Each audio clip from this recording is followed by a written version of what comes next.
All right. Well, thank you, everyone, for joining us today for our talk about PFAS, otherwise known as per and polyfluoroalkyl substances. Perhaps one of the situations where the acronym is better than the original word. Um, also referred to sometimes as forever chemicals. And these are a class of chemicals that have really come to the forefront in the last couple of years as the state of Massachusetts has adopted some very strict standards for these chemicals, which historically haven't been tracked very much. And the state is in the process now of having all drinking water supplies in the state tested for PFAS. And this is a compound that's being found in quite a few of the places where it's being tested for, about 20% of the places where the state is tested, including here in the Neponset watershed in the town of Sharon and the town of Foxborough. And I think there's at least one town in the watershed that I haven't seen results for yet. So it's a very important, very timely topic and presentation. We're very lucky to have Sue Bader from GZA with us. Susan has a BS in chemical engineering and an MS in hydrogeology from Rensselaer Polytechnic Institute. She's been at GZA since 1997 and is currently an associate principal in the environmental remediation group and the technical lead on PFAS for GZA's Boston offices. She's a licensed site professional and a member of the Licensed Site Professional Association Regulations Committee and their PFAS task force, among many other things that she fills her spare time with. So without further ado, I'm going to turn it over to Susan, and we'll have lots to learn here. I'm assuming we can all see that. Great, thank you. So as you know, we are here to talk about PFAS and PFAS in the environment, not necessarily specifically in drinking water, but we will definitely talk about drinking water quite a bit. Our agenda, I'll talk a little bit about general PFAS information, the history, some uses, like where we would anticipate finding it, how it can get into the environment, how it gets into the human body, what it does in the human body. And then we'll talk about some Massachusetts regulations and go over a case study. So what are PFAS? As Ian mentioned, they are per and polyfluoroalkyl substances. And currently there are more than 6,000 PFAS compounds that are identified with a chemical abstract service number. So they are man-made compounds, both thermally and chemically stable. The chemical bond between carbon and fluorine is one of the strongest molecular bonds in chemistry. And it takes temperatures exceeding 1,000 degrees Celsius to break that bond. And that's what makes them persistent in the environment. So that is why we are currently calling them forever chemicals. They are found worldwide in all environmental media. So drinking water, groundwater, surface water, soil, wetland sediment, and also in human blood. You have to go back to pre-Korean War blood storage to find blood samples that don't have PFAS in them. The half-life can vary in humans. Latest information from ATSDR, which is the Agency for Toxic Substances and Disease Registry, has shown that they range from 2 to 35 years. And those half-lives vary based on chain length and also if they are linear or branched. So typically, if they are longer compounds, they will have a longer half-life in humans.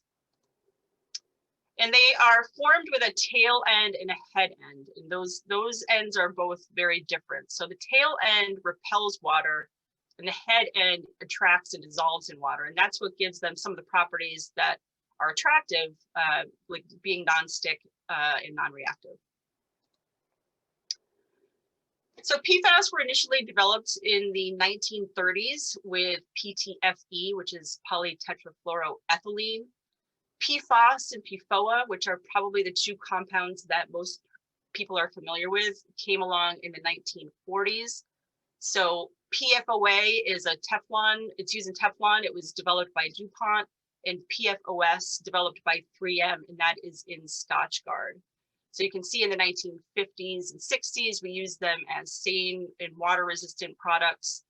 And then we started to develop some of the fluorotelomers in the 1970s. PFOS also used in firefighting foam in the 60s. So initial firefighting foams were primarily PFOS and PFHXS. And then once the fluorotelomers were developed, the firefighting foams were switched over to that. So they're film forming foams, also known as AFFF.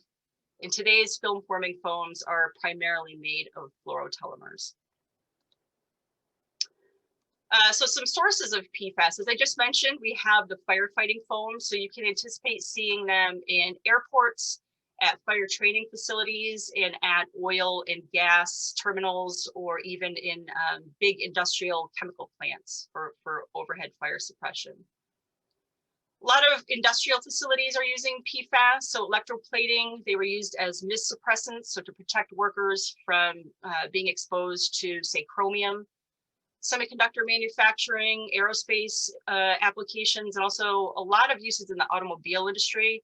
If you imagine a car, you have PFAS in paints, you have PFAS in the stain-resistant coating on the chairs, on the carpeting. You also have a lot of parts in cars made of PFAS, for example, PTFE bearings. A lot of consumer products have PFAS in there. So again, I've already mentioned water and stain repellents on carpets, furniture, clothing. It's in your Teflon cookware, in cosmetics. Recently, there was a study that was done on PFAS in cosmetics, and it was found in lipstick, lotion, nail polish, sunscreen, bug spray. So not an absolute, but a good rule of thumb if you're trying to find, say, sunscreen that doesn't have PFAS in it, a good rule of thumb again is to look for those that are made for infants. Typically those are PFAS free. PFAS in food packaging, so that gives it the grease resistant coating. So in fast food wrappers, pizza boxes, even in your microwave popcorn packages, those are coated with PFAS. And then also in pesticides. So you can imagine all of those consumer products are going into the landfill, and then we have PFAS coming out in the leachate.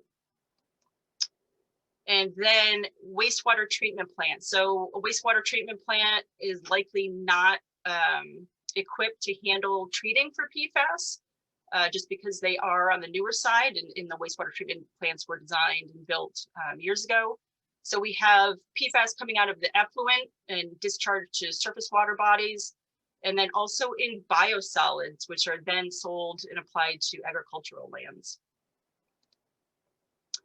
So this cartoon shows a PFAS cycle and how it can get into the various environmental media.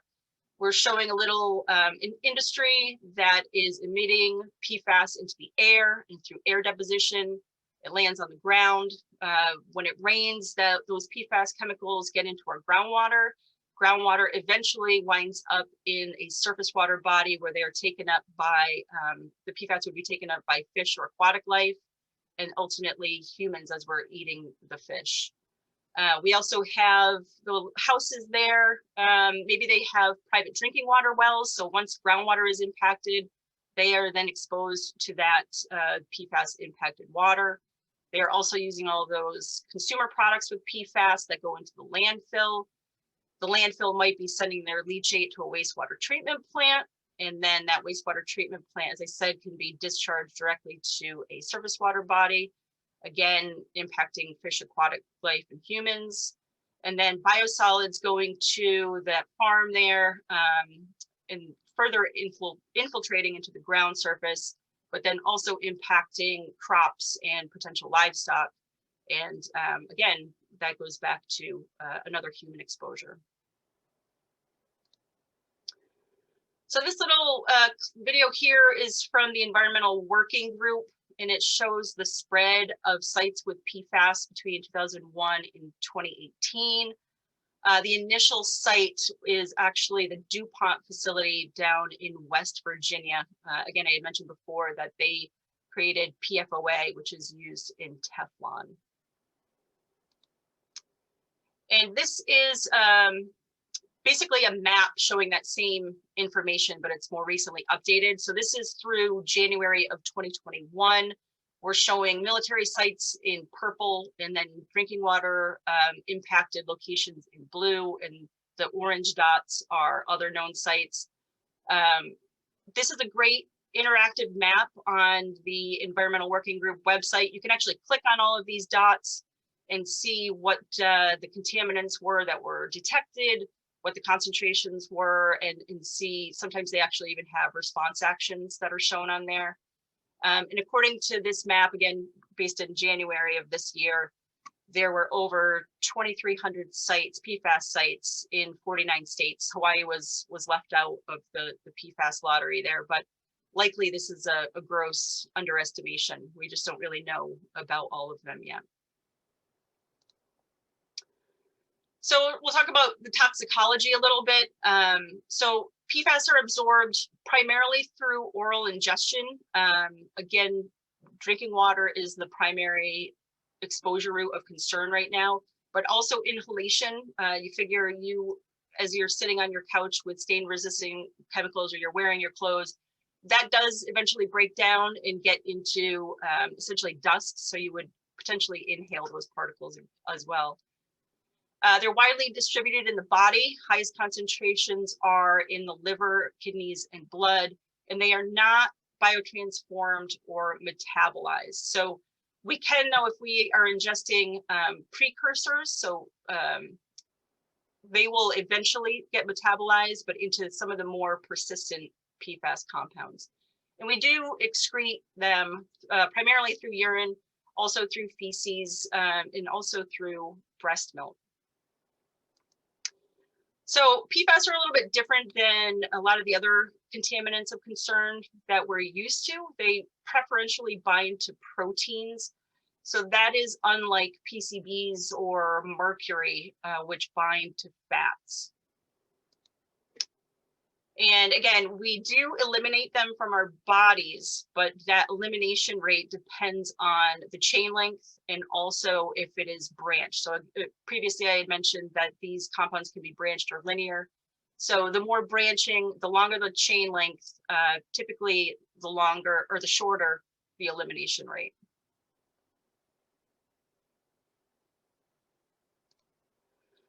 And again, in general, it takes years sometimes to excrete these chemicals, but some of the shorter chain compounds take days or weeks. Here are some of the health effects to humans that are potentially associated with PFAS. We are, continuing to study what the possible health effects are, and there's still a lot of unknowns with the toxicology, but they have linked it so far to increased cholesterol, potential risk of diabetes and cancer. There's also some reproductive and developmental issues. And then in young children, they've noticed potential growing, learning, and behavioral issues. And I guess more timely right now, since we're in a COVID world, it does reduce your immune system function, and that can impact your vaccine response. So the chart on the right shows blood levels of PFAS in people in the United States between 2000 and 2014. In 2006, the EPA made a commitment to phase out PFOA and PFOS. And by 2010, there was a 95% reduction of those two chemicals. 2015, they were fully phased out, but that is in the United States only. So other countries are still manufacturing these chemicals and using them on a wide basis. So since PFAS are everywhere, we really need to make sure that our sample collection procedures prevent cross-contamination. So PFAS, when we're talking about health risks, we're measuring them in the parts per trillion range. So to put that into perspective, parts per trillion are the equivalent of 1 to 3 drops in an Olympic-sized pool. So again, very important because PFAS are everywhere. We need to go through these protocols to make sure we're not impacting the samples we're collecting. So we collect some quality control blanks. In my opinion, the equipment blanks are the most important here. Equipment blanks give us an idea about the effectiveness of our decontamination procedures. So if we are reusing some equipment from location to location, for example, a hand auger, we want to make sure that we are thoroughly decontaminating that piece of equipment before we head to the next location. So that's why we collect those equipment blanks to make sure that we're doing a good job. We also want to make sure that we are using PFAS-free equipment. So this can be a little bit tricky if we are at a site that has multiple contaminants of concern. For example, if we're at a site that has volatile organic compounds and PFAS, maybe historically we use Teflon-lined equipment, Teflon-lined tubing to collect samples for VOCs, but obviously we wouldn't want to use that same equipment for collecting our PFAS samples. So you want to make sure that you're talking to your vendors when you're getting equipment to make sure that they are PFAS free. And that's another good use of an equipment blank. We can run PFAS free water through that equipment just to double check that it is indeed PFAS free. The staff is avoiding all contact with PFAS containing materials, both before and during our sampling events. So we're making sure that the clothing we're wearing doesn't contain any sort of water resistant material. That can be tricky if we're sampling while it's raining. We want to make sure that we're using the old school, maybe rubber coated rain gear instead of the newer materials that are made of PFAS. Making sure that we're not eating fast food because we don't want to come in contact with those food wrappers. So if we're doing all of that, then the next step is to create these exclusion zones. And the exclusion zones are basically to keep out folks who aren't following those same protocols. What's also really tricky is right now the only acceptable lab methods are for drinking water. So we're obviously collecting samples for groundwater, soil, sediment, biosolids, wastewater, etc. But the labs have to modify the existing methods. So you really want to make sure that you understand what the modifications are because they are not standard between lab to lab. So if for example, you're concerned about your biosolids, there's a sediment, like a solid portion, and there's an aqueous portion. So is the lab only analyzing the aqueous portion? Are they factoring in the solid portion? You just want to make sure that you understand what your lab results actually mean. So some PFAS remediation options. So PFAS are difficult to treat in the environment because they're basically created to be difficult to treat, right? We're using them because of that carbon-fluorine bond. It has a lot of great properties, but those properties also make them very difficult to remediate. So we wind up with really large groundwater plumes that have dilute PFAS concentrations, and it's hard, again, to break that carbon-fluorine bond. So what we do is we focus on the separation. So for aqueous in environmental media, such as groundwater and drinking water, we've kind of gone back to some old school methods of pump and treat using granular activated carbon or ion exchange. So reverse osmosis is also an option, but what you are left with when you use reverse osmosis is a concentrated solution, which then has to be disposed of in some other way. Right now, there are limited in situ technologies, and they're mostly bench scale. One of the primary ones that is currently being looked at and used throughout the country is an injection of what's called plume stop. So it's really fine carbon. It's almost like you're bringing the carbon treatment system from above ground to into the ground. But since we don't have a lot of, there's not a long history of using this treatment for PFAS specifically, we don't know, how long the retention time will be. Will it eventually come off? Is there some sort of limitation? So we're still looking at these in situ options.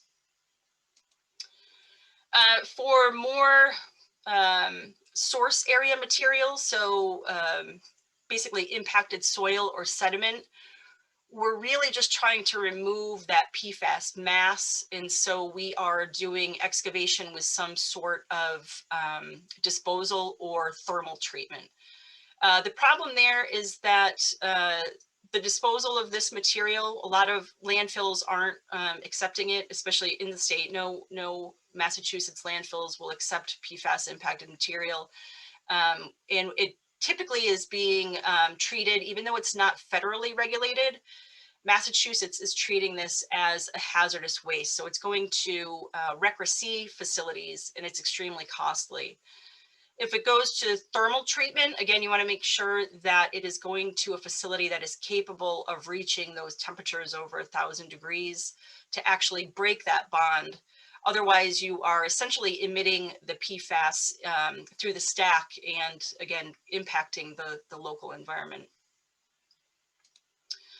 From a drinking water perspective, we're concerned about that exposure point. So that's why we are mitigating drinking water impacts, and that can either be at the wellhead or it can be at somebody's home. So there are home options for treatment.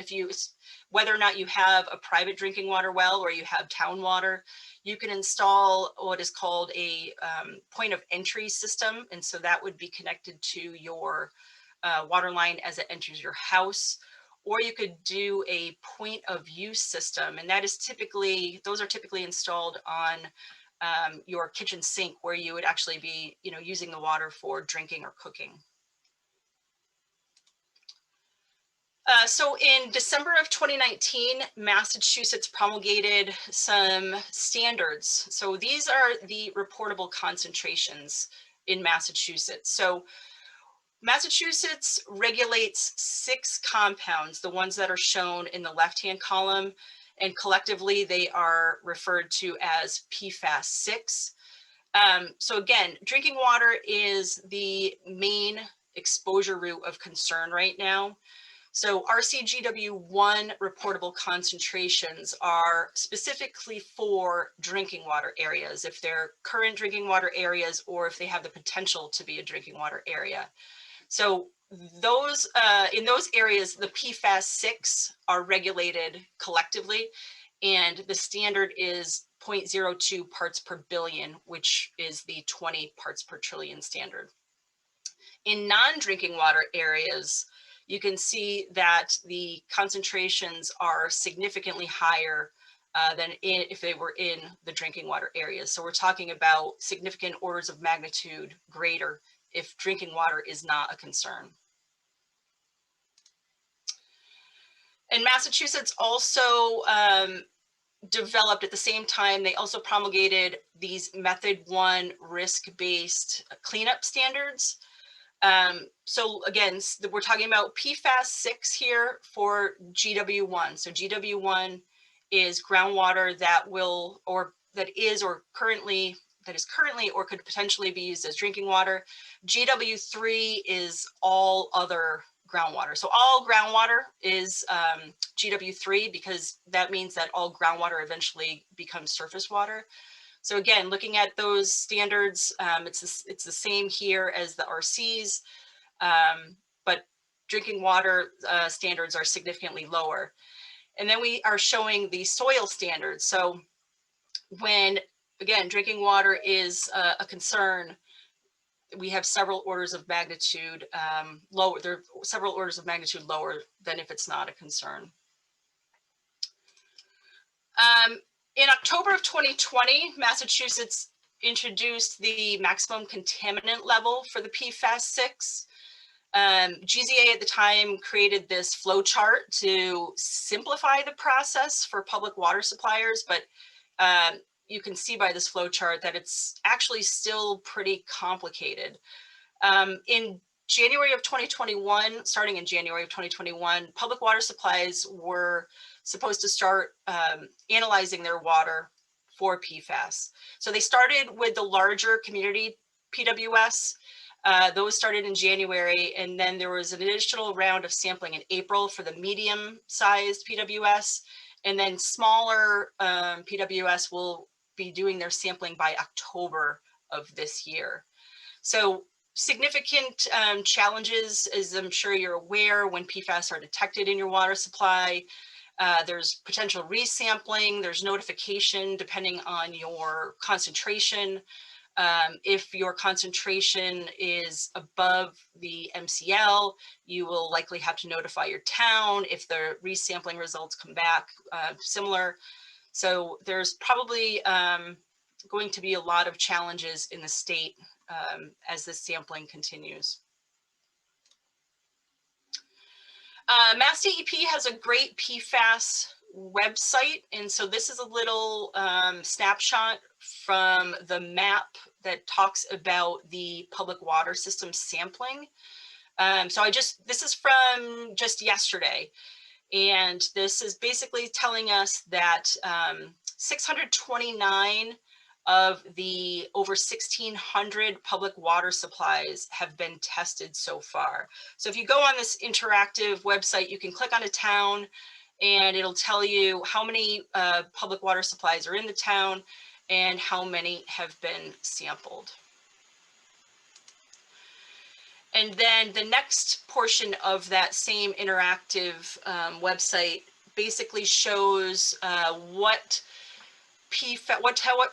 public water systems have PFAS in their finished water above the MCL of 20 parts per trillion.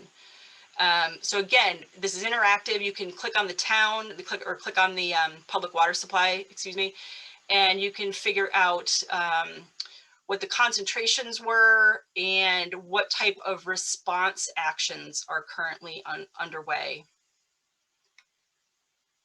So some of those response actions include taking wells offline. They might do some blending where they increase flows or from cleaner wells or decrease the impacted well flow. Also installing treatment systems right at the wellhead, or maybe they are designing and installing whole treatment systems. And just going to talk a little bit about a case study of a job that we are currently working on in Stow, Massachusetts. So the site is the Massachusetts Firefighting Academy. As I mentioned, it is in Stow, Massachusetts, but it is essentially at the confluence of the towns of Hudson and Sudbury. So Boyd Coatings is located in Hudson, Mass. And at one point, they analyzed groundwater from the Cranberry Well. So the Cranberry Well is a supply well for the town of Hudson. Boyd Coatings is a metals coatings facility. Basically, when they found PFAS in the Cranberry Well, they looked to Boyd Coatings, did some investigation over there, and sure enough found PFAS. And part of that investigation included sampling White Pond. White Pond is the backup water supply for the town of Maynard. Once PFAS were found in White Pond, DEP looked at the Massachusetts Firefighting Academy and did an investigation there, collected samples of groundwater, soil, and wetland sediment, and sure enough, PFAS were found at that property. To make matters a little bit more confusing, the Firefighting Academy is down gradient of the Fort Devon-Sudbury Training Annex. So there are, historical uses of firefighting foam on that property. So we've been trying to figure out if there are any, impacts coming from that up gradient source.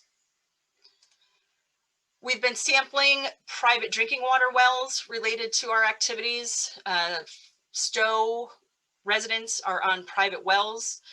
So we've been sampling, have not found detections above that MCL of 20 parts per trillion.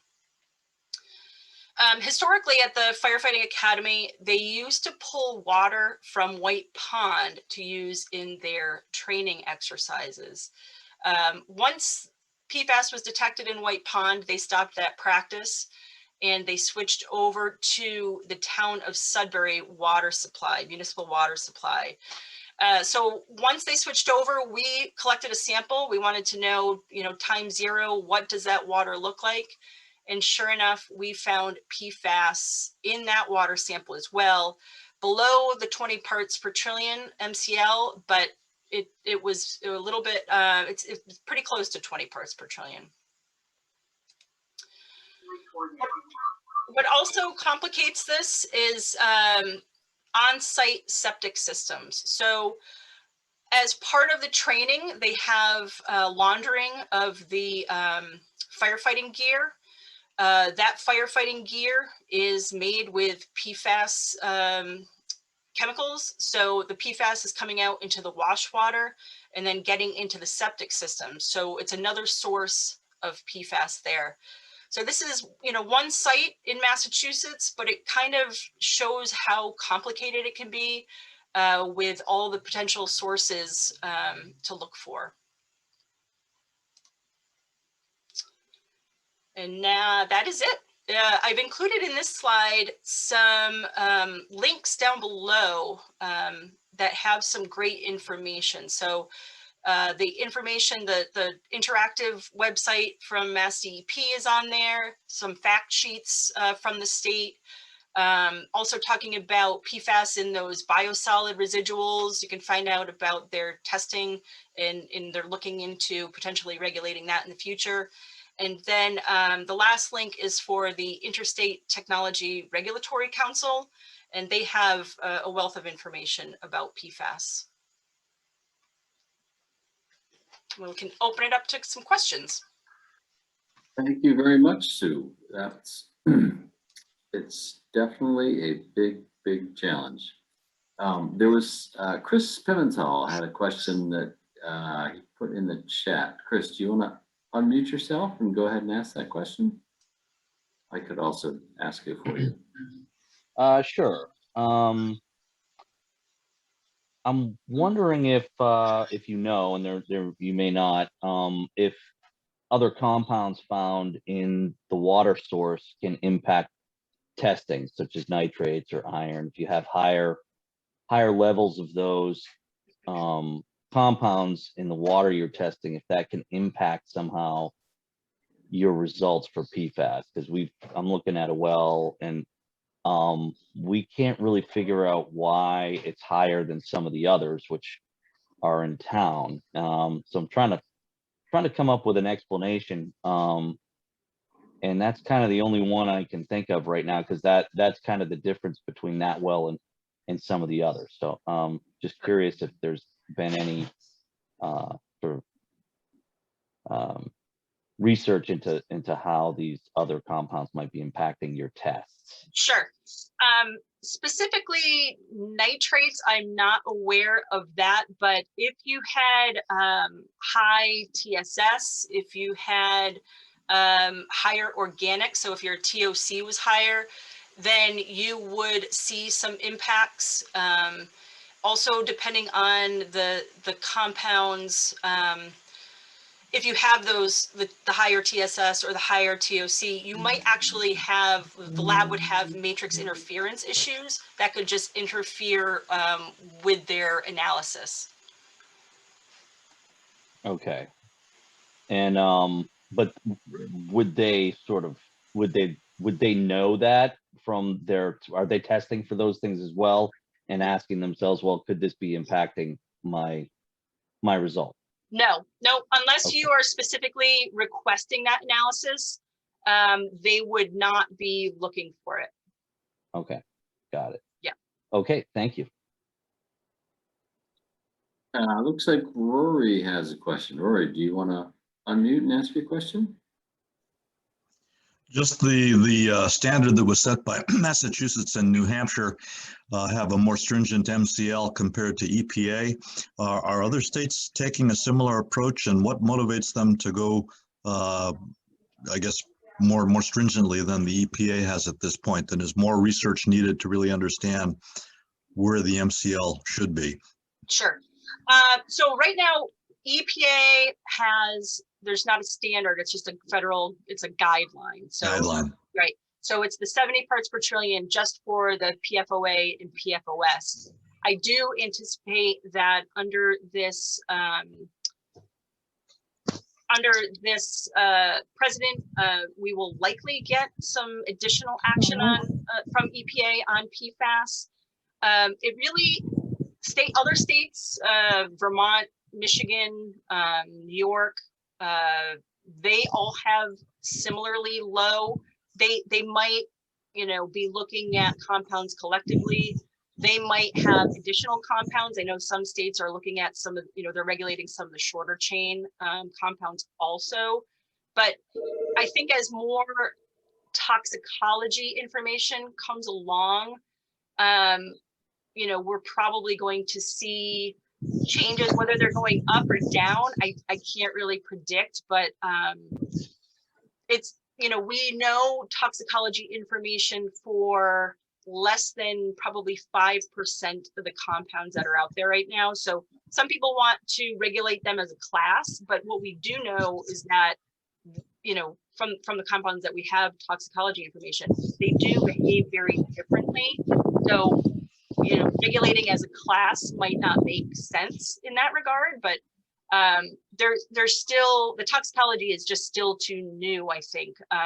We're just, there's so many compounds out there. And also with the lab methods, right, there are only 50 some odd lab standards that we can use to analyze for PFAS. So there are over 6,000 compounds, but labs aren't going to be able to test for, more than those 50. So until we start getting more information, we're not going to have a good grasp on, what's the right number for an MCL, or, what are the toxicological effects. Thank you. Looks like Jack has a question. Jack, do you want to jump in?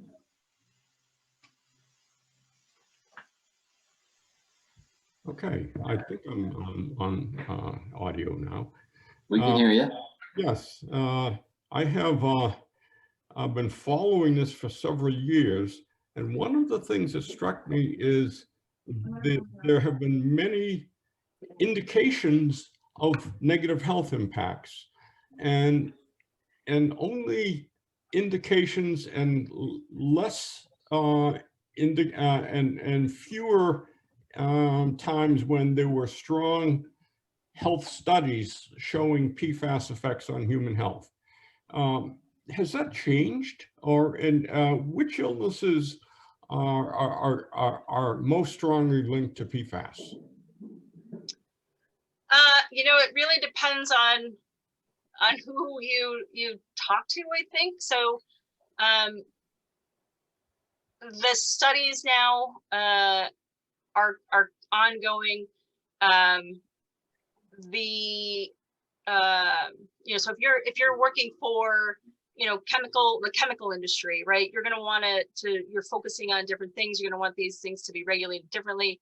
You're going to you also have to look at your exposure length, what type of exposure pathways you're talking about. But I don't think that these are all, there's still potential effects, right? I don't think there's a smoking gun that's saying like, yes, this does X, Y, Z, but in the current toxicology studies, they have noticed increases, say, in cancer. They've noticed increases in cholesterol or developmental issues, but I think it's still too young to say like that these effects are definite. Great. And how about, it looks like Clint has a question. Do you want to unmute yourself, Clint? Hi, thank you. Yes, I've seen some inconsistencies in the reporting in that database that you were referring to from the DEP with water testing. And sometimes the readings that are kind of at the low end between the minimum detection limit and the reporting limit are shown as non-detect. In other cases, they're presenting the actual number. Do you think that they should be, I feel they should always be reporting the results, but I was wondering what you think about that, so that people don't get the idea that a non-detect means that there's nothing in the water. Oh, absolutely. Yeah, the reporting limit is very important. So if you had a sample a drinking water sample and it was non-detect, they're saying non-detect, but the reporting limit is 20 parts per trillion or 40 parts per trillion. Well, maybe if it's the reporting limit is 40 parts per trillion, you know that it's less than that, but it could be 38 parts per trillion and could be above that MCL. So yeah, absolutely. I think showing what the reporting limit is very important. And a lot of times when we're collecting samples of other media, besides drinking water, for instance, groundwater, you'll get some matrix interference, which will increase the reporting limits. So that is really important to know. A non-detect is not a zero number. Yeah, they're always reporting the report. They're always showing the reporting limit, but they're inconsistent about reporting readings below the reporting limit. Okay. Yeah, I think they should be showing that. So we're talking, maybe 2 parts per trillion. Yeah. Yeah. I mean, yeah. So if we have 6 compounds and the reporting limit is 2 for all 6 compounds, you could theoretically be at 12 right there, just with the reporting limit if you're right near it. Exactly. Thank you. How about Christine Potts had a question? Thank you so much. Yeah, just 3 separate questions. One had to do with in terms of construction materials, in terms of are there any particular ones that are of a concern? It seemed like I saw something in some of my initial research about roofing membranes and cement additives and cables and wire insulation and a bunch of other ones. So I was curious about that and if the construction industry is taking any of this under advisement. And then separately, I was wondering also about if a cement company that's along the Charles River would be a problem given the answer to the first question. And then lastly, with regard to stormwater regulations and whether there needs to be some catch up on that to address any of the risks that could be out there for construction. Sure.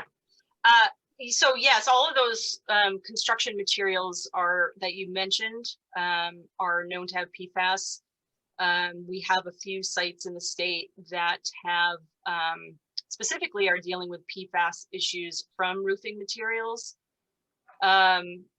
Regarding cement, I am not aware of the cement industry in general having PFAS issues. I could see a finished product with, some sort of coating being more of an issue than just the cement. And then your last question was about stormwater. Yes, stormwater needs to come up to speed. Stormwater, again, the biosolids industry, we're surface water in general, we need to start looking at in more detail for sure. Great, thank you.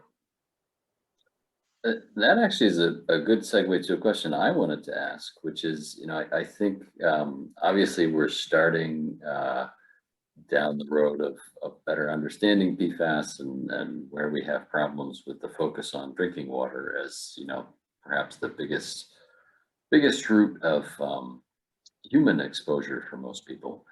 But I wonder if you might talk a little bit about whether PFAS are also a chemical that's of concern in terms of ecological health for fish and wildlife, and sort of how we might start thinking about those things. The diagram you had about how this material sort of moves around through air, water, land, solid waste, agricultural processes, a pretty impressive diagram. And I'm curious what you think we ought to be thinking about, and if there's any discussion of where the regulatory framework might go around other media besides drinking water. Sure. So yes, so there are studies on wildlife. There are, I wouldn't call them standards, but you can't, they're basically like baseline risk type concentrations from the studies that have been performed so far. So you can find concentrations for invertebrates or for birds that are specific to wetland investigations, say. Also then taking it up the food chain. We want to make sure that we are understanding what's in our surface water, because we want to understand what's then, getting into our fish, because we're ultimately going to be eating those fish. So there are continuing studies right now, even looking at the wetland sediment. So knowing that the wetland sediment has the bugs in it that all the other animals are going to be eating. So those are still being developed, but they're out there. There are numbers out there. Other states like Michigan has actually looked at some PFAS concentrations in surface water and in fish, and they put advisories on how many fish you're able to eat from surface water bodies. And also during like hunting season, they've put some advisories on the number of deer that you can consume. Great. And Clint jumped in with the note about Michigan. We'll give him credit. Just a second before you said it. So you get credit too, because he can do the next talk. That's right. And it looks like Roy McGregor had a couple of additional good questions. Roy, do you want to share those? Take the first one, the ion exchange process. Are there any risks or areas of concern when using that process to reduce PFAS type chemicals? Is there anything that we as users of such a system need to be aware of?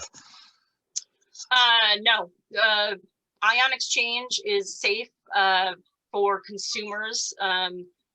A challenge with ion exchange is once that material is used up, that then has to go somewhere. It can't be regenerated. So that typically then gets disposed. So again, talking about disposal challenges, that can be one. But something to think about, for public water suppliers, if you're thinking about water design, water treatment design, today in Massachusetts, we're regulating 6 compounds. Well, what are we going to be doing in 5 years? So again, granular activated carbon, typically better on longer chain, ion exchange, a little bit better on shorter chain. Do we think of what's coming down the road? Because right now we're kind of only looking at longer chain and say, do we design something or at least leave space for, regulation changes down the road, because these systems are multi-million-dollar systems. So with it being such an evolving science, we don't want to, spend all this money now, but then have to revamp our systems in the future. But to make a short story long, apparently, no, ion exchange is not dangerous for humans. There's no repercussion from that treatment. And then if I, as a homeowner, want to put something in, what should I install? What is my option if I say, I know the town's doing something, but I want to do everything? Sure. So there are commercially available systems. Again, I talked about point of entry versus point of use. Those are really so a point of entry system is really a couple carbon canisters with some ultraviolet treatment for biofouling and sanitation. Then you also have the point of use. Typically, those are just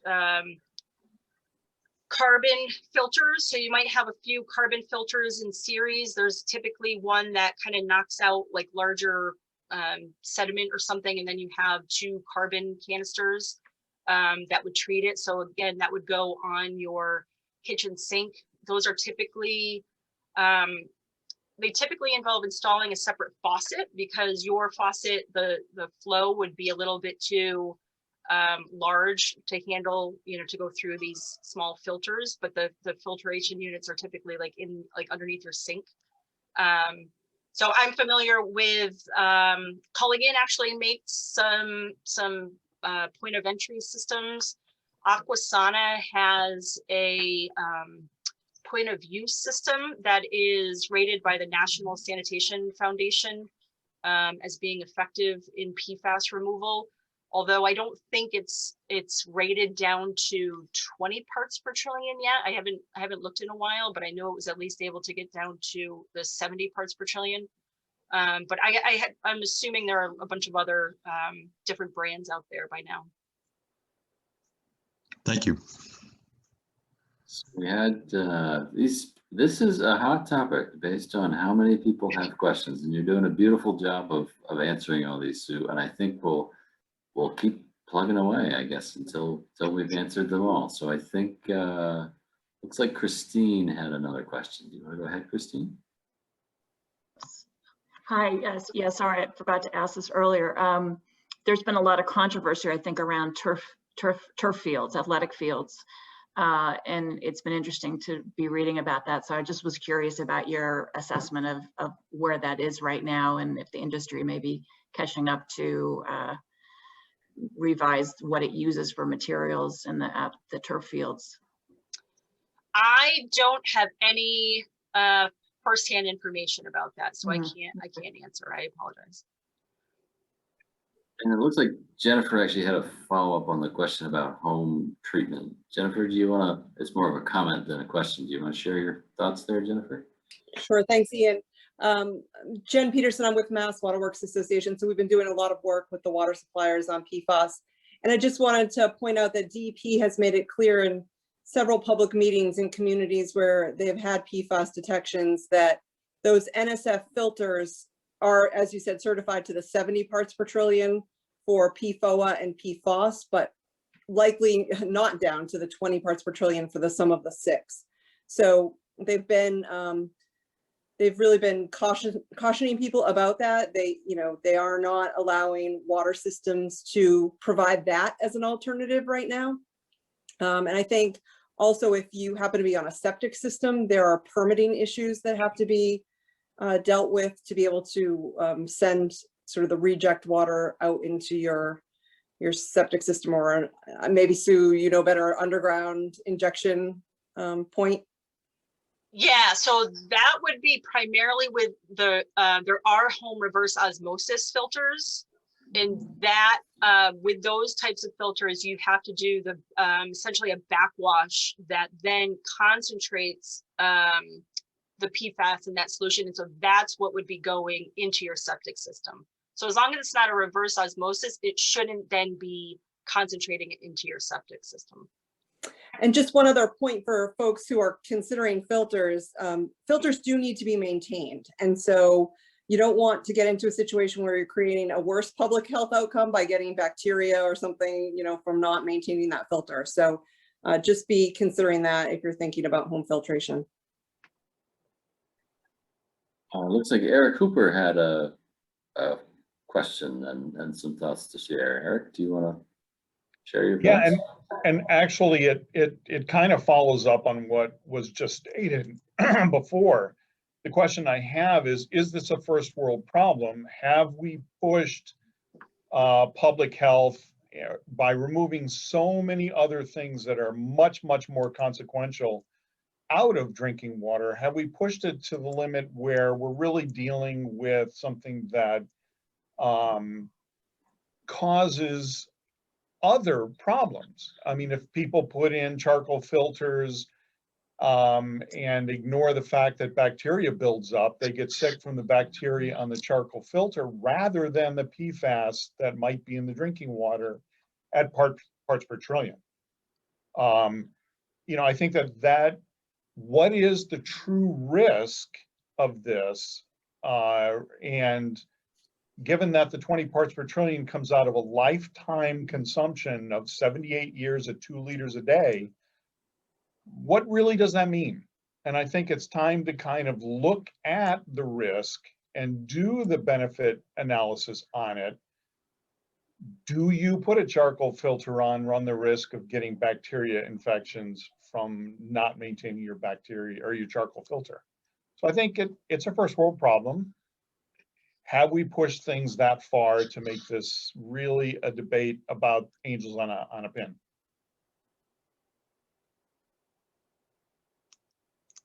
No answer. No answer. No, I don't know how to answer that. I mean,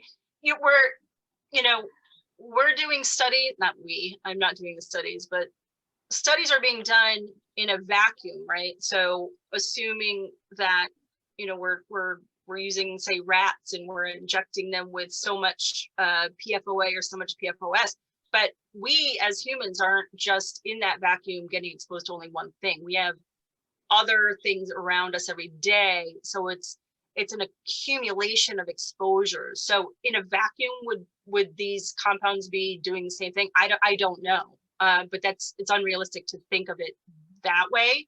But I wouldn't say it's just because that's the only thing we have left to be concerned about. I'm sure Well, there are a lot of other things we don't know. should I reintroduce typhoid to the water and kill people before PFAS can have an impact?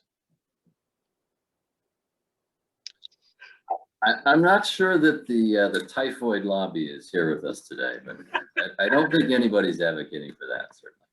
No, but what is the cost? What is the cost, and can we, as a first world country, continue to afford it? We've taken typhoid out, taken typhus out. We've taken things that kill you immediately out. We've taken things that have a lifetime exposure problem, taken them out. Now we're at a parts per trillion where labs can't really repeated test these constituents. Their accuracy of the machines is not that good. Well, I think, there's always a tension between analytical chemistry and toxicology and regulation. The chemists can always find things, and we're not quite sure what poses a risk and what doesn't, and then there becomes a public policy question on what are the trade-offs and what's worth regulating. I think these are good questions to ask. I don't know that they're ones that are answerable by a technical person like Sue. I think Sue can tell us the technical pros and cons, but I don't think she can tell us how society wants to make the kinds of trade-offs involved here. But they're good questions to be asking. I wanted to just pass over to Clint. Clint, you had something you wanted to mention about a hearing coming up. Well, I wasn't trying to take any webinar time. I was just putting it in the chat. But this topic is so timely that I'm glad that we're having this today, even because on Tuesday there's a hearing on a PFAS regulation bill at the State House. So if this is something you're interested in, you can of course tune in and watch that hearing, which is about 50 bills, but there's an important brand new PFAS bill there, and there's also a PFAS task force that I don't know if you were going to mention here or not, being led by the state at the moment too. So there is a lot of focus on PFAS, and I think that's a good thing. Great, and we have one more question from Susan Burnett. Susan, do you want to ask your question? Sure. I'm not sure if this is something you can answer again, but I noticed that my skin, my face, and my eyes burn, especially after rain. And I live really close to well, I live about a mile away from a composting farm. And it's really strong. It's not like allergies. It's like, wow, I really need to put eye drops in. And so I'm wondering if you can sense PFAS. Do they cause burning skin and eyes, especially if maybe the soil is concentrated and then taken to a farm that might not get up to the 1,000 degrees? No, not maybe as pure chemicals, but in general, no, not at concentrations that we would be seeing in the environment. No, you wouldn't know that they're there. Okay, thanks. Sure.